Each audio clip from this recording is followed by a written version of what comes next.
कैसे हैं आप सब? उम्मीद करता हूं बहुत अच्छे होंगे। तो दोस्तों, अब तक की जो अपन ने वीडियो देखी है साइंस क्लास में, उनमें अपन कोशिकांगों के बारे में अध्ययन कर रहे थे और कोशिकांगों के बारे में अपन ने अब तक विभिन्न कोशिकांगों के बारे में अध्ययन किया है। तो दोस्तों, आज का जो वीडियो है, आज की जो क्लास है, ये भी कोशिकांगों के बारे में ही है। तो आज का जो कोशिकांग है वो है रिक्तिका। तो दोस्तों, रिक्तिका के बारे में अगर बात करूं मैं, तो जो कोशिका होती है, कोशिका के अंदर अपने को ऐसे बुलबुले जैसी संरचनाएं दिखाई देती है, जैसे खालिस्तान दिखाई देते हैं बुलबुले जैसी। और पादप कोशिका की अगर बात करें अपन, तो पादप कोशिका में इस प्रकार से बड़ी संरचनाएं दिखाई देती है। तो दोस्तों, ये जो संरचनाएं हैं, इन संरचनाओं को हम रिक्तिका कहते हैं, रिक्तिका या खालिस्तान।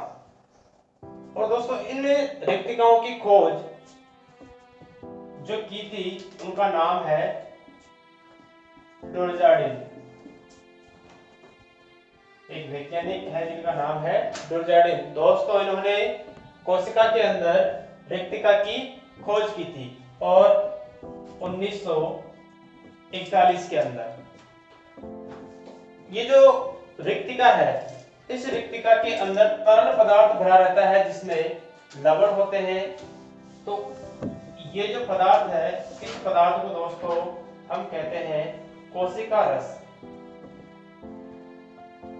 रिक्तिका के अंदर जो तरल पदार्थ भरा रहता है, उसे कोशिका रस के नाम से जाना जाता है। बात करते हैं रिक्तिका की झिल्ली के बारे में। तो दोस्तों, ये जो आवरण पाया जाता है, इस आवरण को टोनोप्लास्ट कहते हैं। ये जो रिक्तिका की झिल्ली है, इसको टोनोप्लास्ट कहा जाता है, टोनोप्लास्ट कहा जाता है। और ये जो टोनोप्लास्ट है, ये चयनात्मक पारगम्य होती है। चयनात्मक पारगम्य का अर्थ है कि ये अपने अंदर से चयनित पदार्थों को ही आर पार जाने देती है। दूसरी बात, तो दोस्तों, ये जो रिक्तिका है, इस रिक्तिका को हम कोशिका का स्टोर रूम भी कहते हैं। कोशिका का स्टोर रूम या भंडार गृह। भंडार गृह क्यों, ये बात करते हैं दोस्तों। इसको भंडार गृह कोशिका का इसलिए कहते हैं क्योंकि कोशिका में जो भी उपापचय की क्रियाएं होती है, और उपापचय की क्रियाओं के फलस्वरूप जो भी अपशिष्ट पदार्थ बनते हैं, वो अपशिष्ट पदार्थ इन्हीं रिक्तिकाओं में संचित होते हैं दोस्तों। तो इसीलिए कोशिका को रिक्तिका को कोशिका का शक्ति गृह भी कहा जाता है। क्लियर है दोस्तों? तो इसके बाद पादप कोशिकाओं में इनका आकार बड़ा होता है। पादप कोशिकाओं में आकार बड़ा होता है और जंतु कोशिकाओं में आकार इनका छोटा होता है। तो पादप कोशिकाओं में आकार बड़ा होने के कारण दोस्तों, पादप कोशिका का जो केंद्रक होता है, वो केंद्रक कोशिका भित्ति के पास पाया जाता है। क्योंकि पादप कोशिका होती है, उस पादप कोशिका में, कोशिका के मध्य में रिक्तिकाएं पाई जाती है, जिसके कारण केंद्रक कहां में पाया जाता है? कोशिका भित्ति के पास में। जबकि ये जंतु कोशिका है, इसमें रिक्तिकाएं छोटे आकार की होती है, इनका आकार छोटा होता है। तो इनमें जो केंद्रक होता है, वो कहां पाया जाता है? बीच में पाया जाता है। दोस्तों, ये रिक्तिका के बारे में सामान्य जानकारी थी जो अपने को याद रखनी है कि इनकी खोज किसने की? खोज की डुरजार्डिन ने। रिक्तिका का आकार कौन सी कोशिकाओं में बड़ा होता है? पादप कोशिकाओं में होता है दोस्तों। इसकी झिल्ली को क्या कहते हैं? इसकी झिल्ली को टोनोप्लास्ट कहा जाता है। एक और बात, यदि प्रश्न आए, मान लीजिए प्रश्न आ गया कि दस्त और उल्टी रोग होने पर कोशिका का कौन सा अंग सबसे ज्यादा प्रभावित होता है? तो दोस्तों, ये रिक्तिका ही सबसे ज्यादा प्रभावित होती है। होता क्या है कि जब उल्टियां होती है, बार बार दस्त होते हैं, तो शरीर के अंदर पानी की कमी हो जाती है, जिससे क्या होता है इनके अंदर जो तरल पदार्थ भरा रहता है, कोशिका रस जिसको अपन बोलते हैं, ये कोशिका रस इन झिल्लियों से इन बाहर निकल जाता है। बाहर निकलने के कारण ये सिकुड़ जाती है, जिससे कोशिका का आकार कम हो जाता है। तो दोस्तों यही कारण है कि उल्टी और दस्त होने पर जो शरीर है, जो चेहरा है, वो मुरझा जाता है। अगला जो कोशिकांग है वो है अपना केंद्रक। दोस्तों केंद्रक कोशिका का सबसे महत्वपूर्ण कोशिकांग है, सबसे महत्वपूर्ण, क्योंकि कोशिका में जितनी भी क्रियाएं संपन्न होती है उनका जो मुख्य आधार है वो कौन होता है? केंद्रक ही होता है दोस्तों।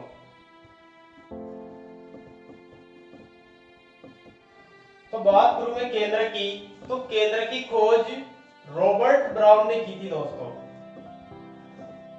रॉबर्ट ब्राउन, इन्होंने सबसे पहले कोशिका में केंद्र की खोज की थी।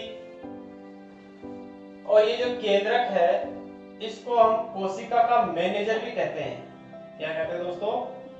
कोशिका का मैनेजर या प्रबंधक। क्यों कहते हैं? अभी बात करते हैं। तो दोस्तों कोशिका में जितनी भी उपापचयी क्रियाएं होती है उन सारी उपापचयी क्रियाओं का नियंत्रण केंद्रक द्वारा किया जाता है, जिस कारण हम केंद्रक को क्या कहते हैं? कोशिका का मैनेजर या कोशिका का प्रबंधक भी कहते हैं।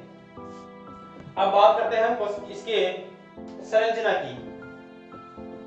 तो ये कोशिका के अंदर इस प्रकार से अंडाकार या गोलाकार संरचना पाई जाती है दोस्तों, जिसके चारों ओर दोहरी झिल्ली पाई जाती है, यानी कि दो झिल्लियां पाई जाती है। और ये दो झिल्लियां किनमें पाई जाती है? यूकेरियोटिक कोशिकाओं में। प्रोकैरियोटिक कोशिकाओं में केंद्र के चारों ओर झिल्लियां नहीं पाई जाती है। ये बात आपको विशेष तौर पर याद रखनी है, क्योंकि केंद्र के आधार पर ही तो अपन ने प्रोकैरियोटिक और यूकेरियोटिक कोशिका में अंतर किया था। तो प्रोकैरियोटिक कोशिका में केंद्र के चारों ओर दो झिल्लियों का आवरण पाया जाता है, यानी कि दोहरी झिल्ली पाई जाती है। तो ये जो बाहरी झिल्ली होती है, बाह्य झिल्ली, दोस्तों इस झिल्ली पे राइबोसोम के कण पाए जाते हैं। इस प्रकार से केंद्रक, बाह्य जो केंद्रक झिल्ली होती है, इस पे राइबोसोम कण पाए जाते हैं। राइबोसोम कण क्या काम करते हैं दोस्तों? प्रोटीन संश्लेषण का काम करते हैं। और ये जो आंतरिक झिल्ली होती है, इस आंतरिक झिल्ली में तंतुमय संरचना पाई जाती है। इस प्रकार से धागे जैसी तंतुमय संरचना पाई जाती है। केंद्रक के बारे में एक और जो बात याद रखनी है कि इसकी जो झिल्ली है, इस झिल्ली में इस प्रकार से छिद्र पाए जाते हैं दोस्तों। और इन छिद्रों का व्यास जो होता है वो होता है 40 nm से, nm का मतलब नैनोमीटर, 40 नैनोमीटर से 100 nm तक का इनका व्यास होता है। और ये जो छिद्र है, इन छिद्रों को हम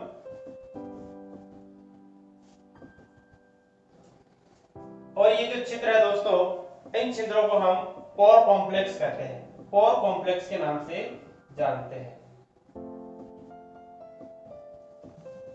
पोर कॉम्प्लेक्स। अब थोड़ा सा आगे चलते हैं तो अपने को केंद्रक में ऐसे जाल जैसी संरचना दिखाई देती है, जो महीन धागे के समान होती है और महीन धागों का जाल होता है। तो दोस्तों इस संरचना को हम क्रोमेटिन कहते हैं। इस संरचना को क्रोमेटिन कहा जाता है दोस्तों। और केंद्रक में जो द्रव्य भरा होता है, जो तरल पदार्थ होता है, उस तरल पदार्थ को केंद्रक द्रव्य कहा जाता है। जिस प्रकार से कोशिका के अंदर जो तरल पदार्थ होता है उसे कोशिका द्रव्य कहते हैं, उसी प्रकार केंद्रक के अंदर जो तरल पदार्थ पाया जाता है केंद्रक झिल्ली के अंदर, जो तरल पदार्थ पाया जाता है दोस्तों, उसको हम केंद्रक द्रव्य कहते हैं। और इस प्रकार से जो महीन धागे जैसी संरचना पाई जाती है उसको हम कहते हैं क्रोमेटिन। तो यही जो क्रोमेटिन है दोस्तों, जब एक कोशिका का विभाजन होता है तो ये क्रोमेटिन सिकुड़कर क्रोमोसोम यानी कि गुणसूत्रों में बदल जाते हैं। अब बात करते हैं तो केंद्रक में ही एक ठोस गोलाकार संरचना पाई जाती है। केंद्रक जो द्रव्य होता है, केंद्रक द्रव्य में एक ठोस गोलाकार संरचना पाई जाती है, उस संरचना को कहते हैं हम केंद्रिक या न्यूक्लियोलस। तो दोस्तों इसकी खोज सबसे पहले फोंटाना ने की थी। फोंटाना, केंद्र की खोज किसने की? फोंटाना ने की। और कब की दोस्तों? 1974 में। ये बात विशेष ध्यान देने योग्य तथ्यात्मक चीज है कि केंद्र की खोज फोंटाना ने की। कब की? 1974 में की। ठीक है दोस्तों, एक बार आप इसका स्क्रीनशॉट ले लीजिए।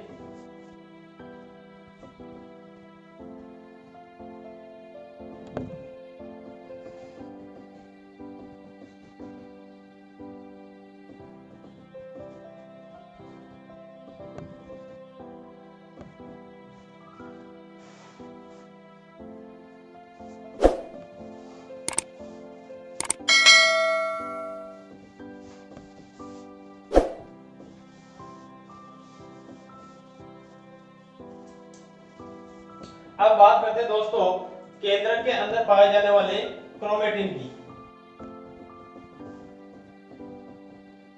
ये जो धागे जैसी संरचना है इनको हम कहते हैं क्रोमेटिन।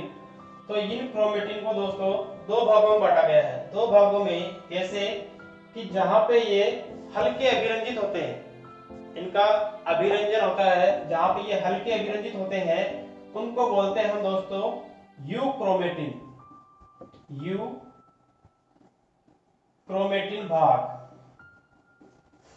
और जहां पे गहरा अभिरंजित होता है, जो क्रोमेटिन जिस भाग पे ज्यादा अभिरंजित होता है उस भाग को हम बोलते हैं हेटेरोक्रोमेटिन।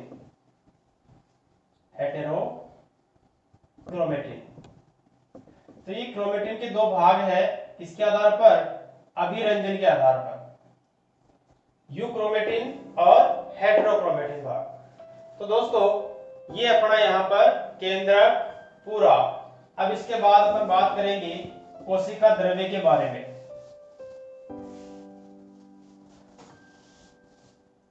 तो बात करते हैं जब कोशिका द्रव्य की, तो कोशिका के अंदर जो तरल पदार्थ पाया जाता है दोस्तों, कोशिका झिल्ली के अंदर जो तरल पदार्थ पाया जाता है जिसके अंदर विभिन्न कोशिकाएं उपस्थित रहते हैं, उस तरल पदार्थ को हम कोशिका द्रव्य या प्रोटोप्लाज्म कहते हैं।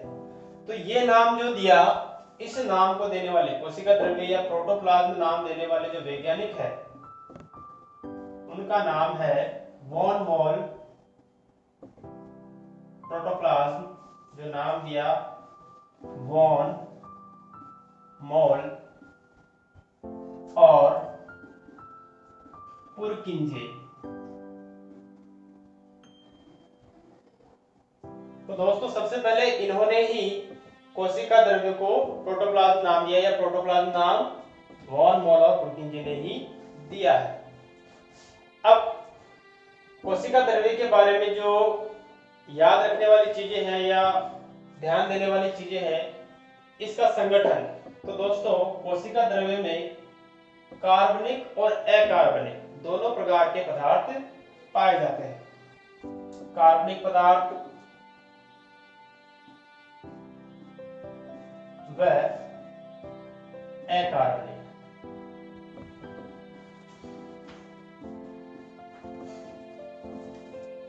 तो कार्बनिक पदार्थों में प्रोटीन है, लिपिड है, अम्ल है, ये तो कार्बनिक पदार्थ कहलाते हैं दोस्तों। जो प्रोटीन है, वसा अम्ल यानी कि लिपिड, इसके अलावा जो अम्ल है ये न्यूक्लिक अम्ल, आरएनए, डीएनए, ये कार्बनिक पदार्थ, इसके अलावा जो भी खनिज लवण है, जल है, ये सभी अकार्बनिक पदार्थों में आते हैं, जल व खनिज लवण।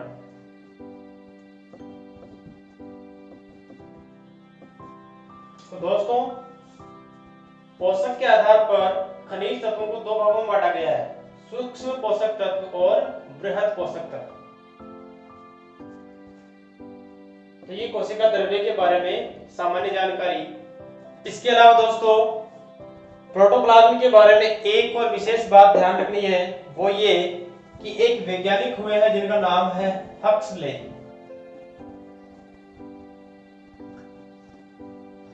इन्होंने प्रोटोप्लाज्म को जीवन का भौतिक आधार कहा है, जीवन का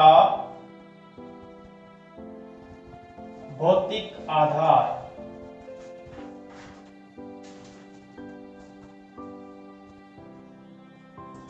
अब इस पर से प्रश्न बन सकता है, ये इंपॉर्टेंट चीज है कि किस वैज्ञानिक ने ये कहा, किस वैज्ञानिक ने प्रोटोप्लाज्म को जीवन का भौतिक आधार बताया है। तो इनका नाम है हक्सले। ये नाम अपने को याद रखना है, ठीक है दोस्तों। अब ये अपना हो गया कोशिका द्रव्य। कोशिका द्रव्य के बाद कोशिका द्रव्य में एक और संरचना पाई जाती है जिसको हम बोलते हैं तारक केंद्र या तारक काय। अगला जो कोशिकांग है वो है तारक काय।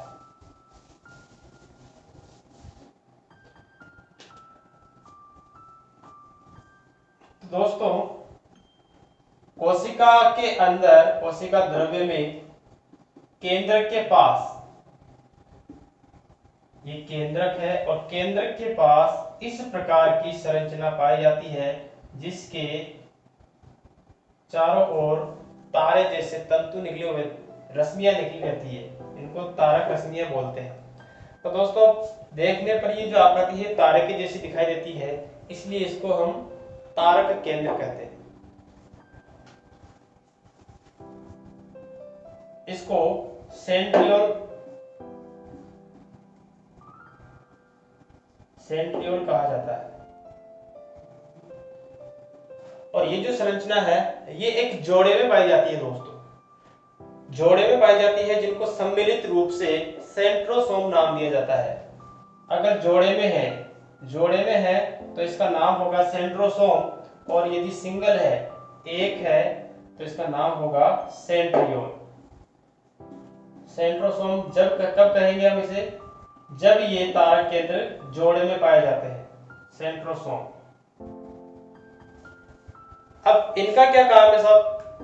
तो दोस्तों, जब इसका विभाजन होता है, कोशिका का विभाजन होता है और कोशिका केंद्रक की झिल्ली गायब हो जाती है, तब ये जो तारक केंद्र है, ये तारक केंद्र विपरीत ध्रुवों की ओर गति करते हैं, अलग अलग ध्रुवों की ओर गति करते हैं, और जो गुणसूत्र होते हैं वो गुणसूत्र इन्हीं के माध्यम से इन ध्रुवों पर पहुंचते हैं। जब अपन कोशिका विभाजन के बारे में पढ़ेंगे तब इनके बारे में अपन विस्तार से अध्ययन करेंगे। तो दोस्तों, कोशिका विभाजन के समय इन तारक केंद्रों से इस प्रकार की तंतुमय संरचनाएं निकलती है, धागे जैसी संरचना निकलती है, जिनको तारक तंतु या तारक रश्मियां कहा जाता है। एक और विशेष बात कि ये केवल जंतु कोशिकाओं में पाए जाते हैं, केवल जंतु कोशिका में।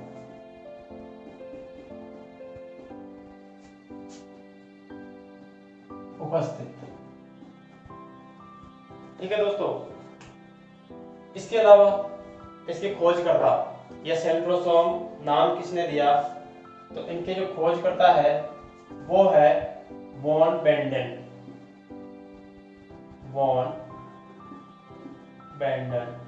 इन्होंने इसको खोज, मतलब तारका की खोज वॉन बेंडन ने की, और ये जो नाम है ये नाम दिया था बावेरी ने। बावेरी जो साइंटिस्ट है जिन्होंने गुणसूत्र सिद्धांत का प्रतिपादन किया था, सट्टन तथा बावेरी, जिनमें से जो बावेरी है तो उन्होंने सेंट्रियोल नाम दिया। तो दोस्तों यहाँ पर अपने कोशिकांग कंप्लीट होते हैं। अगले वीडियो में हम कोशिका विभाजन के बारे में बात करेंगे, जिसमें हम समझेंगे कि कोशिका विभाजन कैसे होता है, कोशिका विभाजन की प्रक्रिया कैसे होती है, किस प्रकार से किन किन चरणों में ये संपन्न होता है। तो दोस्तों बने रहिए हमारे साथ। धन्यवाद।